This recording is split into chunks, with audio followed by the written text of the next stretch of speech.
수질 감시 장치를 조작해 생활 하수를 낙동강에 방류한 사실이 확인돼 환경당국이 수사에 나섰습니다.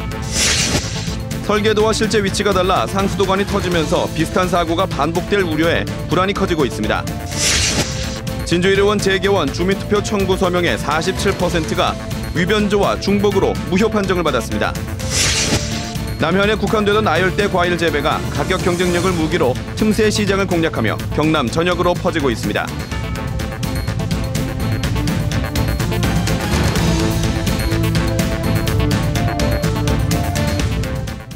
안녕하십니까. 이어서 경남 소식입니다. 밀양시 하수처리시설에서 수질 감시 장치의 수치를 조작한 사실이 적발돼 환경당국이 위탁업체 관계자를 고발 조치했습니다. 제대로 수질 측정이 안 된 생활하수는 낙동강으로 흘러들었습니다. 손은혁 기자의 단독 보도입니다. 이 공공하수 처리 시설에서 방류되는 생활하수는 TMS, 즉 수질 자동 측정 기기로 관리됩니다. 그런데 이 장치의 측정값을 조작한 사실이 드러났습니다. 직원들이 프로그램에 손을 대 질소와 인 등 수질 측정값을 기준치 이하로 낮췄다가 지난달 낙동강 환경청의 점검에서 적발됐습니다. 이제 기기 오작동이라 얘기했죠. 울리니까 그냥 조작을 하지 말았어야 했는데 저 사람들이 이미 좀 먼저 선조치를 하고 이제 보고를 하다 보니까. 이곳에서는 하루 평균 28,000톤의 하수가 정화 처리돼 이곳 밀양강으로 방류됩니다. 그리고 이 밀양강은 낙동강으로 흘러듭니다. 같은 위탁업체가 관리하는 또 다른 밀양의 하수 처리장 두 곳도 같은 의혹을 받고 있습니다. 수질 항목인 인값이 기준치 0.5를 넘자 일단 측정값부터 조작해 낮춘 뒤 문제가 없는 것처럼 계속해서 방류하는 식입니다. 기준치를 초과한 물이 내보내졌을 가능성이 있는 겁니다. 낙동강 환경청은 세 곳에서 수십 차례 이상 이런 일이 있었던 것으로 보고 있습니다. 양호한 수준이기 때문에 수대 이상으로 해서 방류된 데는 지금 없습니다. 낙동강 환경청은 관리업체 관계자를 고발하는 한편 밀양시에 경고 처분을 내렸습니다. KBS 뉴스 손원혁입니다. 창원시가 상수도관의 위치 파악을 제대로 하지 못해 공사장에서 대형 상수도관이 터지는 사고가 어제 발생했죠. 이 상수도관의 설계도와 실제 위치가 달라서 벌어진 일인데요. 이 같은 사고가 언제든지 반복될 수 있다는 게 문제입니다. 차주화 기자의 보도입니다. 공사장에서 수돗물이 콸콸 솟아오릅니다. 때 아닌 물난리에 출근 차량은 발이 묶였습니다. 공사장에서 터파기를 하다가 상수도관을 건드려 터진 겁니다. 우리 경기 내보이바 같다 아닙니까 지금? 그래도 수도가 터졌단 말이에요. 당연히 외부에 있다고 생각하는 거죠. 수도관이. 도면에는 상수도관이 공사장 경계에서 바깥쪽으로 30cm가량 떨어진 인도에 묻힌 것으로 나타나 있습니다. 하지만 실제로는 건축 허가를 받은 공사장 안에 수도관이 묻혀 있었던 겁니다. 도면과 실제 위치가 다르지만 창원시는 상수도관이 묻힌 지 40년이 넘도록 파악하지 못했습니다. 사유지를 침범했는가 안 했는가는 저희들이 경계 측량을 해봐야 정확한 내용을 알 수가 있습니다. 현재 전반적으로 확인하는 작업은 없습니다. 창원시가 지하 공공시설물의 위치를 나타낸 공간정보 시스템을 만들었지만 얼마나 정확한지는 알 수 없는 겁니다. 여러 시설물들이 지하로 들어갈 수밖에 없죠. 기존에 있는 여러 어떤 매설물들의 위치가 정확한 위치가 파악돼야 됩니다. 가스관이 손상되면은 굉장히 큰 재앙으로 이어질 수도. 잇따른 땅꺼짐에 설계 도면과 다른 상수도관 위치까지 자치단체의 허술한 관리가 도마에 오르면서 시민들의 불안이 커지고 있습니다. KBS 뉴스 차주화입니다. 경남 첫 주민투표로 진행 중인 진주의료원 재개원 주민투표 청구 서명부의 절반 정도가 무효 판정을 받았습니다. 경상남도는 서명부 위변조와 중복 서명 등을 했다며 주민투표운동본부를 고발해 강경 대응하기로 했습니다. 천현수 기자의 보도입니다. 진주의료원 재개원을 위한 주민투표 청구인 서명부 14만 4천여 명의 서명이 들어있습니다. 경상남도 주민투표 청구 심의회는 이 가운데 53%만 유효 서명이고 47%인 6만 7천여 건을 무효 판정했습니다. 주민등록과 서명인이 일치하지 않은 경우가 3만 2천 건, 서명부 위변조 등이 8,400건, 중복 서명 7,800건이며 경남도민이 아닌 서명도 3,000건입니다. 이것도 한눈에 보면은 같은 사람이 썼구나는 한눈에 누구라도 봐도 알 수 있는 이 대필 사료가 되는 것. 주민투표 청구 요건에서 5만 7천여 명의 서명이 부족합니다. 심의회는 주민투표 청구인에게 열흘 동안의 보정기간을 부여해 주민투표를 계속하려면 서명부의 부족 인원을 바로 잡아와야 합니다. 경상남도는 지난 60일 동안 청구인 서명을 모두 전산 입력해 실명을 확인했습니다. 동일인 중복 서명은 필적 감정까지 거쳤습니다. 도청과 시군, 읍면동 공무원 900명이 투입됐습니다. 경상남도는 지난 4일 서명부 위변조 등을 문제 삼아 주민투표 운동본부 관계자 4명을 경찰에 고발했고 이번에 추가 고발을 할 예정입니다. 주민투표 서명부를 위변조하고 허위의 서명부를 작성하는 것은 민주주의를 정면으로 유린하는 중대한 범죄 행위와 다를 바 없습니다. 주민투표 운동본부는 경상남도가 밝힌 서명부 무효 등의 내용을 검토한 뒤 입장을 밝히기로 했습니다. 하지만 보정기간 열흘을 넘기면 주민투표 청구는 자동 무산됩니다. KBS 뉴스 전현수입니다.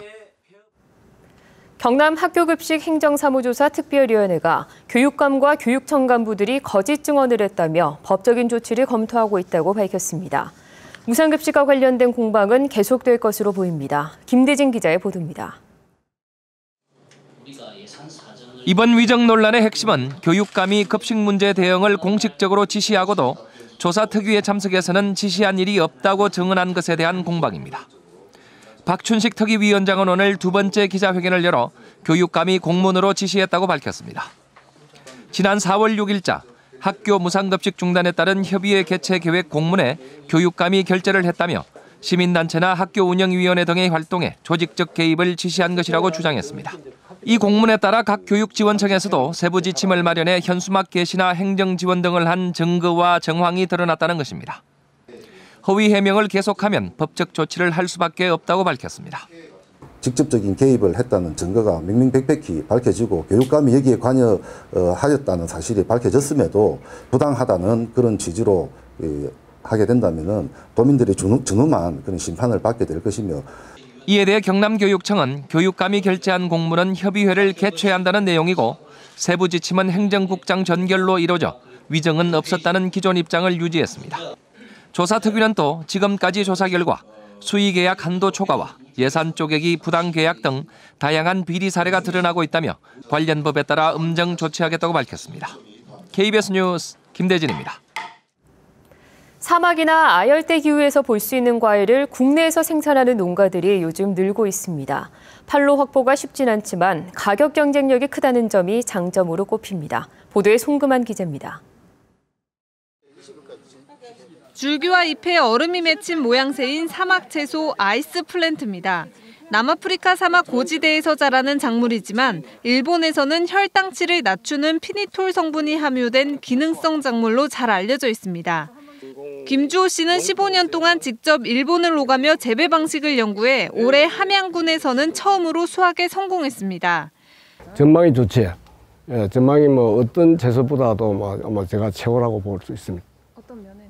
영양가지가 풍부하니까요. 판로 확보가 쉽지 않자 지방자치단체에서는 지원에 나섰습니다.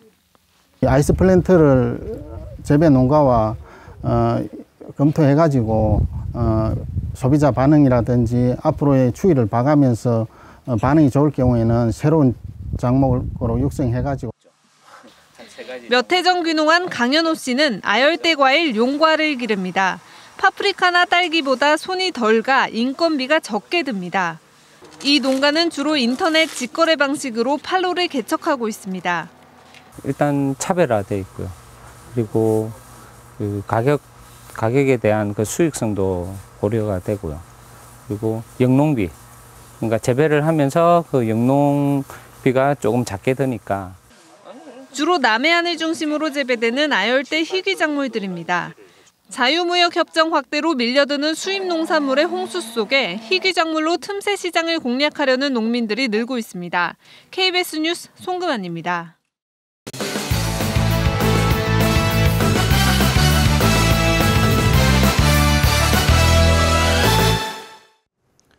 주요 단신입니다.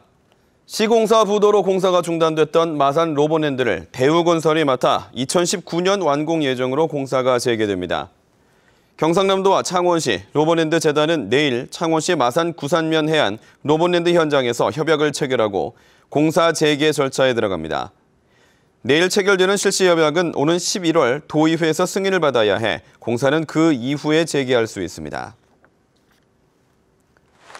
제40주년 민방위대 창설 기념식이 오늘 창원 컨벤션센터에서 황교안 국무총리와 박인용 국민안전처 장관, 16개 시도 민방위 대원 등 2,800여 명이 참석한 가운데 열렸습니다. 올해 40주년을 맞은 기념 행사로 어제 테러 발생에 의한 민방위 종합훈련과 민방위 경진대회가 열렸고 오늘은 기념식과 함께 민방위 국제학술 세미나가 개최됐습니다.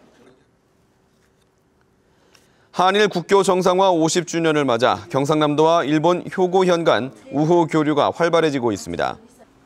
일본 효고현 이도 토지조 현지사 일행은 지난 20일부터 오늘까지 경남을 방문해 경상남도와 효고현 간 교류 협력을 논의했습니다. 이도 효고현 지사와 관광 민간 교류단 등 일본 측 방문단 140명은 합천해 인사와 김해 분청 도자관, 일본계 경남 기업을 둘러봤습니다. 부산지검 외사부는 외국인 선수를 영입하면서 거액을 빼돌린 혐의로 경남FC 안종복 전 사장에 대해 사전 구속영장을 청구했습니다. 안 씨는 약 2년 동안 프로축구단 사장으로 일하면서 대행사 대표 박 씨와 짜고 외국인 선수 A 씨의 몸값을 부풀려 계약한 뒤 수억 원을 가로챈 혐의를 받고 있습니다. 이에 대해 안 씨 등은 혐의를 강하게 부인하는 것으로 알려졌습니다. 창원지검은 뇌물을 받고 대출을 해준 혐의로 전 산업은행 김해지점장 51살 박모 씨를 구속 기소했습니다. 박 씨는 지난해 화물보관업체에 시설자금으로 114억 원을 대출해주고 업체 대표 57살 김모 씨로부터 자녀의 해외 어학연수비 5,700만 원을 받은 혐의를 받고 있습니다. 검찰은 또 뇌물을 건넨 혐의로 57살 김모 씨를 불구속 기소했습니다. 농어촌에 선거구를 둔 국회의원들이 경남을 포함해 7개 도지역에 특별선거구를 설치하라고 촉구했습니다. 농어촌 지방 주권지키기 의원 모임은 농어촌과 지방의 대표성을 확보하고 기형적 선거구 방지를 위해 경기도와 제주를 제외한 도지역에 특별선거구 설치가 필요하다는 입장입니다. 올 추석 연휴는 귀성길이 귀갓길보다 더 힘들 것으로 보입니다. 경남경찰청은 추석이 일요일이 되면서 귀성길은 정체가 극심하겠지만 귀갓길은 상대적으로 여유가 있을 것으로 예상했습니다. 경남 소식이었습니다.